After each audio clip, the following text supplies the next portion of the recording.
السلام علیکم۔ محکمہ سراغ رسانی کا سربراہ کیپٹن نواز اپنے دفتر میں بیٹھا نو عمر جاسوسوں آفتاب، عمران اور فراز سے باتیں کر رہا تھا کہ اچانک میز پر رکھے ٹیلی فون کی گھنٹی بجنے لگی۔ کیپٹن نے چونک کر ریسیور اٹھایا اور کان سے لگاتا ہوا باوقار لہجے میں بولا، ہیلو، میں کیپٹن نواز بول رہا ہوں۔ میں سلطان ہوں کیپٹن، براہ کرم فوراً میرے پاس تشریف لائیں۔ دوسری طرف سے وزارت خارجہ کے سیکرٹری نے کہا، کوئی خاص بات ہے؟ نہایت اہم۔ بہت بہتر، میں 10 منٹ میں پہنچ رہا ہوں۔ فون بند کر کے اس نے لڑکوں سے کہا، تم میرے آنے تک یہیں رہنا۔ پھر اس نے میز سے کار کی چابیاں اٹھائی اور کمرے سے نکل کر اس طرف بڑھنے لگا جدھر اس کی سفید کار کھڑی تھی۔ کار میں بیٹھ کر وہ وزارت خارجہ کے دفتر کو چل دیا۔ اپنے دفتر سے کچھ دور گیا تھا کہ اچانک کوئی ٹھنڈی سی چیز اس کی گردن سے آ لگی۔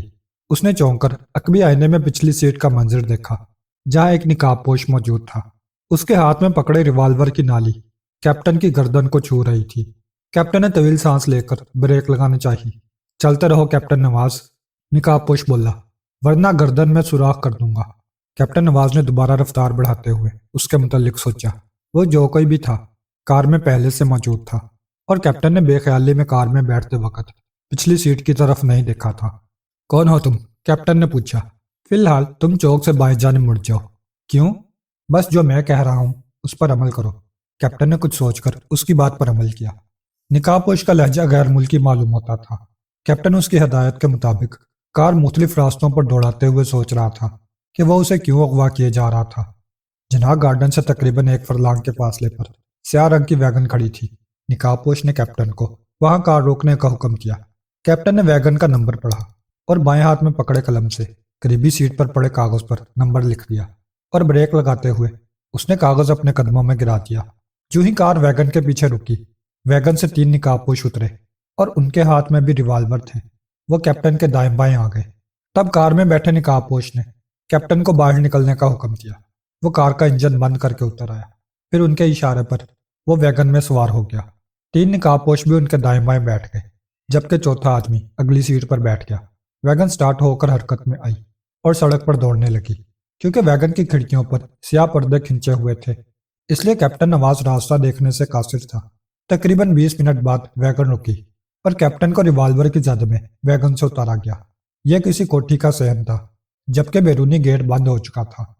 تینوں نقاب پوش کیپٹن کو لیے برآمدے کی طرف بڑھے۔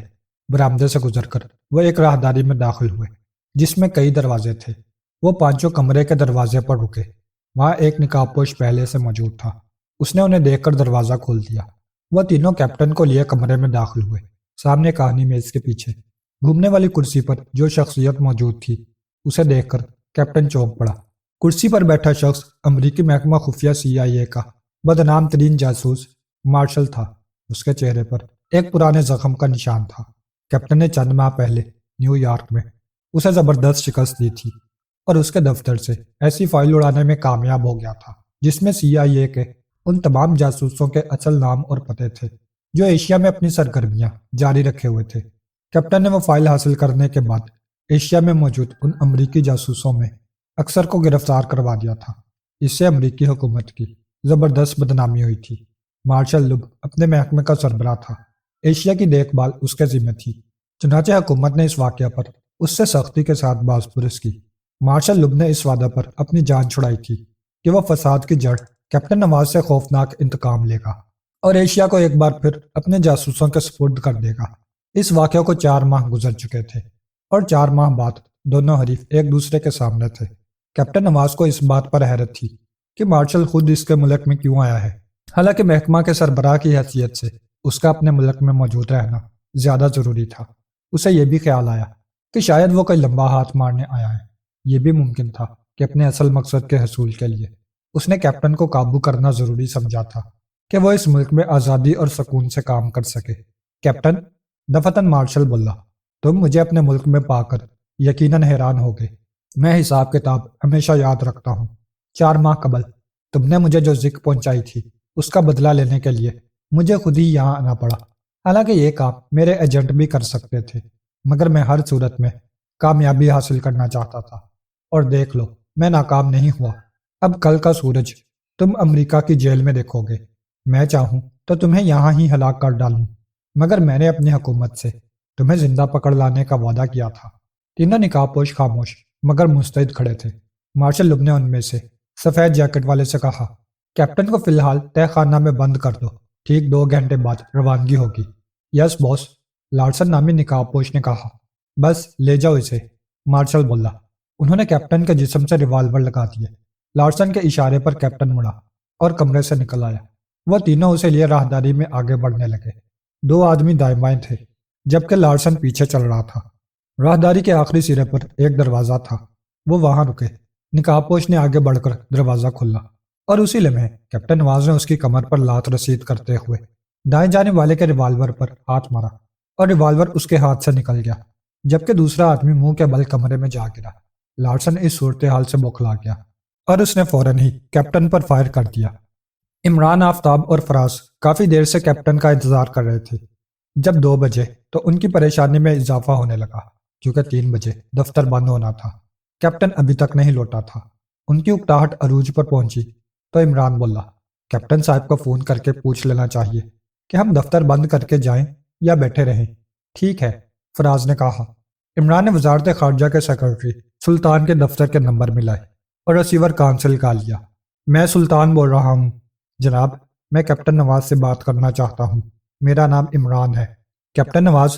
وہ تو یہاں نہیں ہے۔ آپ کو کس نے کہا؟ وہ آپ کی طرف آئے تھے۔ اوہ، کس وقت؟ تقریباً 10 بجے۔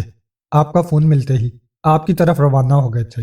میں نے تو انہیں فون کیا ہی نہیں، کسی اور نے میری آواز میں کیا ہوگا۔ اوہ، وہ کس نے فون کیا تھا؟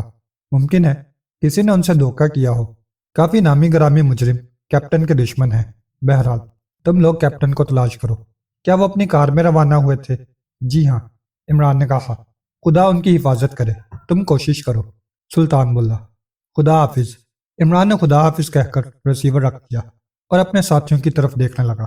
وہ کچھ اندازہ لگا چکے تھے، اور جب عمران نے انہیں بتایا کہ کیپٹن نواز ان کے پاس نہیں پہنچا اور نہ ہی سیکرٹری نے اسے فون کیا ہے تو ان کی پریشانی کی انتہا نہ رہی۔ کچھ دیر خاموشی سے سوچنے کے بعد فراز نے کہا، آؤ پھر کیپٹن کو تلاش کریں۔ ممکن ہے وہ کسی مصیبت میں پھنس گئے ہوں۔ سب سے پہلے ان کے گھر سے پتہ کرنا چاہیے، اس کے بعد دوسری جگہ تلاش کریں گے، عمران بولا۔ پھر وہ تینوں دفتر بند کر کے باہر سڑک پر آئے اور ایک ٹیکسی میں بیٹھ کر کیپٹن نواز کے گھر کو روانہ ہو گئے۔ فائر کی آواز سے راہداری گونج اٹھی۔ کیپٹن اس سے پہلے دوسرے نقاب پوش پر چھلانگ لگا چکا تھا۔ نتیجے میں لارسن کی گولی ضائع ہو گئی اور وہ دوسرا فائر بھی نہ کر سکا کیونکہ کیپٹن اس کے ساتھی کو دبوچ چکا تھا، اس طرح کہ اس نقاب پوش کی گردن کیپٹن کے بازو میں جکڑی ہوئی تھی اور کیپٹن نے اس کا ایک بازو مروڑ کر اس کی پشت سے لگا رکھا تھا۔ اس صورت میں لارسن گولی چلاتا تو اس کا ساتھی ہی مرتا۔ کمرے کے فرش پر گرنے والا کھڑا ہو چکا تھا۔ اندھے منہ گرنے سے اس کا چہرہ پختہ فرش سے ٹکرا کر زخمی ہو گیا اور وہ اب خونخوار نگاہوں سے کیپٹن کو گھور رہا تھا۔ اس کا ریوالور نہ جانے کہاں گر پڑا تھا۔ لارسن، ریوالور پھینک دو ورنہ اس آدمی کی گردن توڑ دوں گا، کیپٹن نے کہا۔ لارسن نے گھورتے ہوئے ریوالور پھینک دیا اور غصے سے بولا، تم زندہ بچ کر نہیں جا سکو گے۔ کیپٹن نے جکڑے ہوئے نقاب پوش کو لارسن پر دھکا دے کر جھک کر اس کا ریوالور اٹھانا چاہا، مگر نقاب پوش نے جلدی سے ریوالور اٹھایا اور فائر کر دیا۔ گولی کیپٹن کی ٹانگ میں لگی، وہ کراہتا ہوا گر پڑا۔ اسے اٹھا کر کمرے میں بند کر دو، لارسن نے اپنے ساتھیوں سے کہا۔ کیپٹن کی ٹانگ کے زخم سے بے تحاشا خون بہ رہا تھا اور اس پر رفتہ رفتہ کمزوری غالب آ رہی تھی۔ انہوں نے ٹانگوں سے پکڑ کر گھسیٹتے ہوئے کمرے میں ڈال دیا اور باہر نکل کر دروازہ بند کر دیا۔ کیپٹن نے ان کے جانے کے بعد بمشکل سیدھے ہو کر جیب سے رومال نکالا اور تہہ کر کے زخم پر رکھا، پھر ٹائی اتار کر پٹی باندھ دی۔ اس کام سے فارغ ہو کر اس نے جیب سے کاغذ کا ٹکڑا اور قلم نکالا اور اس پر کچھ لکھنے لگا۔ کیپٹن اپنے گھر میں نہیں تھا، چنانچہ وہ دوسری ممکنہ جگہوں پر اسے تلاش کرنے لگے۔ اب 4 بج چکے تھے اور ٹیکسی ڈرائیور حیران تھا کہ وہ کیا کرتے پھر رہے ہیں۔ جو ہی ٹیکسی جناح گارڈن کے قریب پہنچی، انہیں دور سے ہی کیپٹن کی کار سڑک کے کنارے کھڑی نظر آئی۔ انہوں نے قریب جا کر ٹیکسی رکوائی اور اتر آئے۔ کیپٹن کی کار خالی تھی اور چابی بھی انجن میں لگی ہوئی تھی۔ دفتن آفتاب کی نظر اس کاغذ پر پڑی جو ڈرائیور سیٹ سے نیچے پڑا تھا۔ اس نے کاغذ اٹھا کر دیکھا تو اچھل پڑا۔ کاغذ پر ان کے نام ایک پیغام تھا، مجھے اغوا کر کے کہیں لے جایا جا رہا ہے۔ اغوا کرنے والا نقاب پوش امریکی لگتا ہے۔ اگر تم تینوں میری تلاش میں نکلو اور یہ پیغام تمہیں مل جائے تو امریکیوں پر نظر رکھنا۔ اب شاید مجھے سیاہ ویگن نمبر 207 میں سوار ہونا پڑے گا۔ عمران اور فیاض نے بھی یہ پیغام پڑھا اور حقیقت حال سے باخبر ہوتے ہی ان کی پریشانی میں اضافہ ہو گیا۔ انہوں نے پہلے تو ٹیکسی ڈرائیور کو بل ادا کیا اور وہ روانہ ہو گیا۔ رجسٹریشن آفس سے بآسانی پتہ چل سکتا ہے کہ یہ نمبر کس امریکی ویگن کا ہے۔ عمران نے کہا، ٹھیک ہے آؤ چلے۔ فراز بولا۔ پھر وہ تینوں کیپٹن کی کار میں بیٹھے۔ عمران نے انجن سٹارٹ کر کے کار چلا دی۔ 10 منٹ بعد وہ رجسٹریشن آفس پہنچے تو متعلقہ کلرک اپنا کمرہ بند کر رہا تھا۔ انہوں نے اپنا تعارف کرایا اور ویگن نمبر ٹی کے 207 کے بارے میں معلومات حاصل کرنے کی خواہش ظاہر کی۔ اس کلرک نے فوراً ہی ایک رجسٹر کھول کر وہ نمبر تلاش کیا۔ یہ نمبر لارسن نامی امریکی کی ملکیت ہے، مہربانی فرما کر اس کا پتہ بھی بتا دیں۔ آفتاب بولا۔ شادمان کالونی، کوٹھی نمبر A27۔ کلرک نے پتہ بتایا۔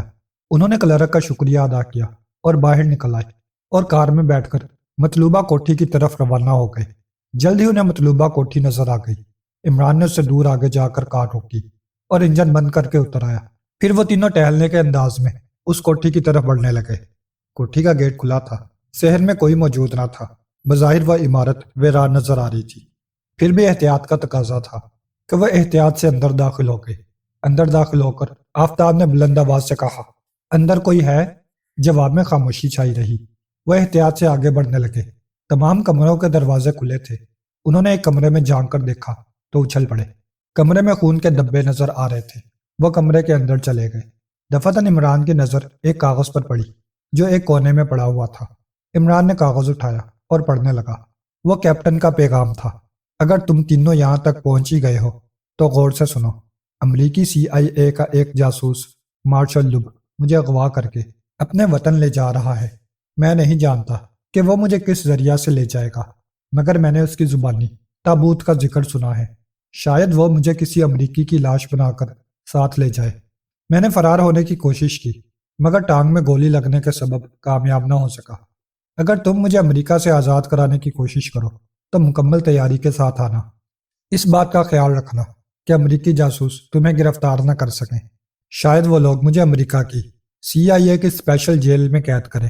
نیو یارک میں میرا ایک ماتحت جاسوس رہتا ہے جس کا پتہ میرے دفتر میں موجود فائل نمبر 21 میں درج ہے۔ اس سے ملے بغیر کوئی قدم نہ اٹھانا۔ کیپٹن کا پیغام پڑھ کر وہ چند لمحے سوچتے رہے، پھر وہ تینوں باہر آئے اور کار میں بیٹھ کر دفتر کو چل دیے۔ اسی رات وہ ضروری تیاری کے ساتھ امریکہ روانہ ہو گئے۔ صبح 9 بجے ان کا طیارہ نیو یارک ایئرپورٹ پر اترا۔ پاسپورٹ اور دوسرے ضروری کاغذات کی جانچ پڑتال کے بعد وہ ہوائی اڈے کی عمارت سے نکل آئے۔ ان کے پاس سامان کے طور پر صرف ایک سوٹ کیس تھا۔ ٹیکسی سٹینڈ کی طرف بڑھتے ہوئے وہ ہوشیار تھے کہ کوئی ان کی طرف متوجہ تو نہیں۔ انہوں نے ایک ٹیکسی لی اور اس میں سوار ہو گئے۔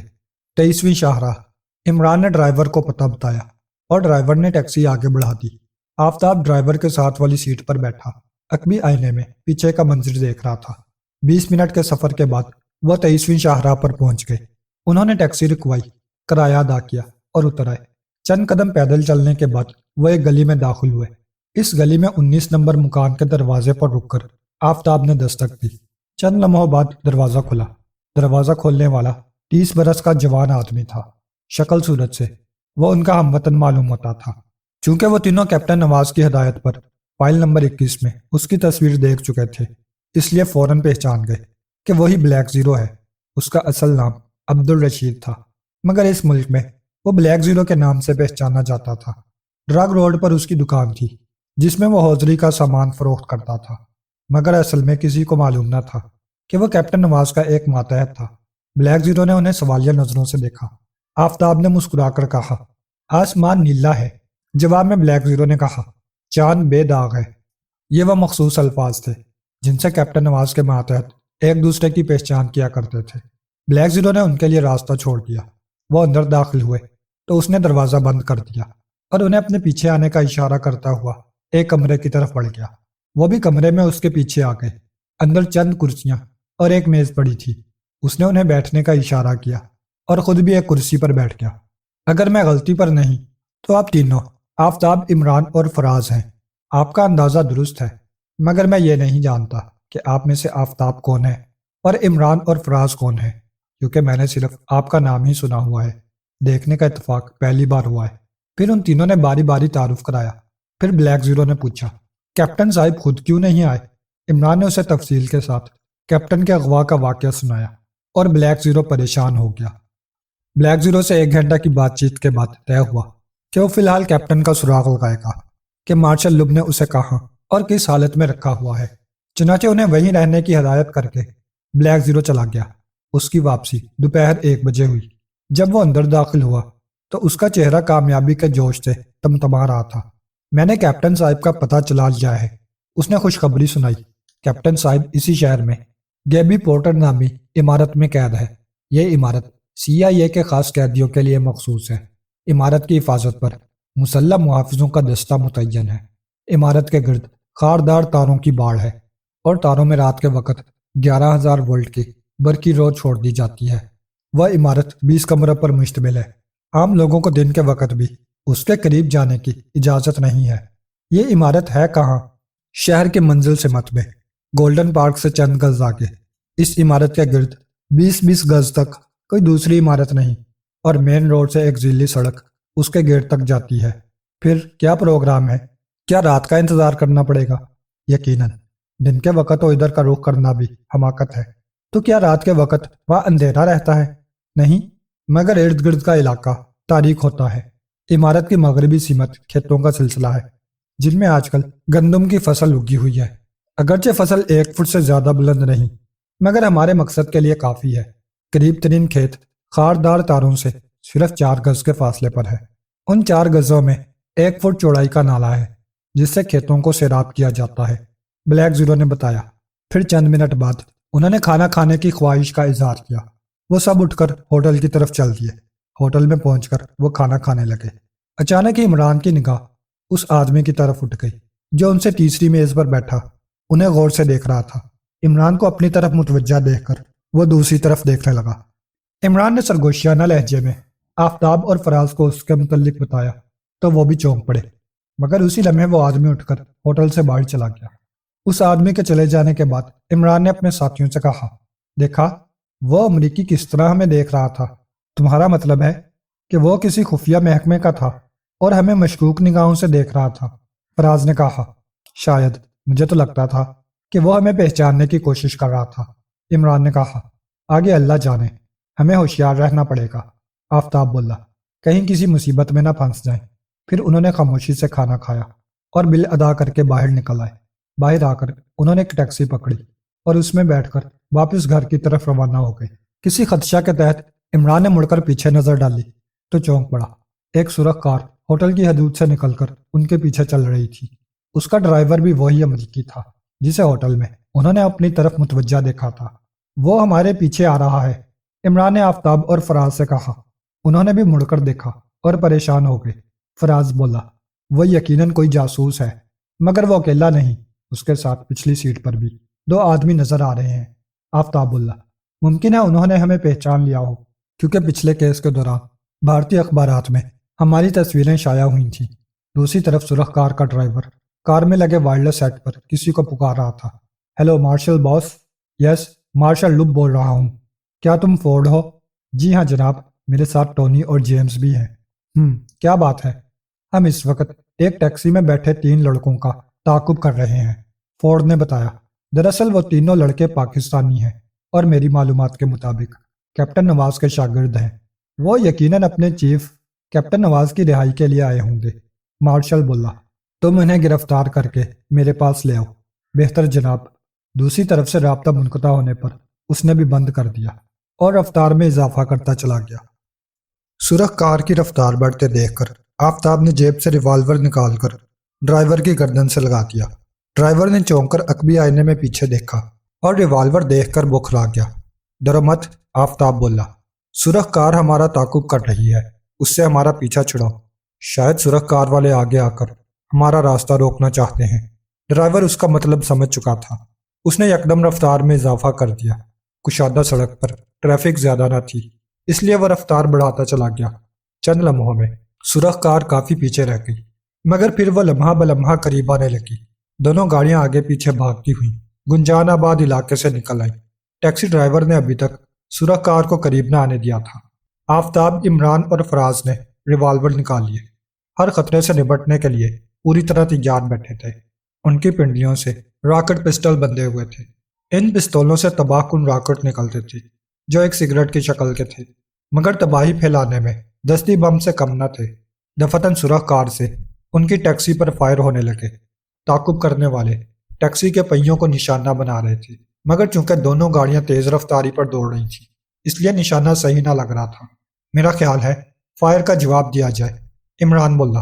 انہوں نے سر ہلایا اور پھر کھڑکیوں سے ریوالور نکال کر پیچھے آتی سرخ کار پر فائر کر دیا۔ گولی نے سرخ کار کا اگلا دایاں ٹائر پھاڑ دیا۔ ایک دھماکہ ہوا اور سرخ کار لنگڑاتی ہوئی فٹ پاتھ پر چڑھ گئی۔ دوسرے ہی لمحے ایک دھماکے کے ساتھ فٹ پاتھ پر ایک درخت سے جا ٹکرائی اور اس میں آگ لگ گئی۔ کار کے بدقسمت سواروں کا کیا حال ہوا، اس بارے میں انہوں نے سوچا تو انہیں پسینہ آ گیا۔ آخر وہ بھی انسان ہی تھے۔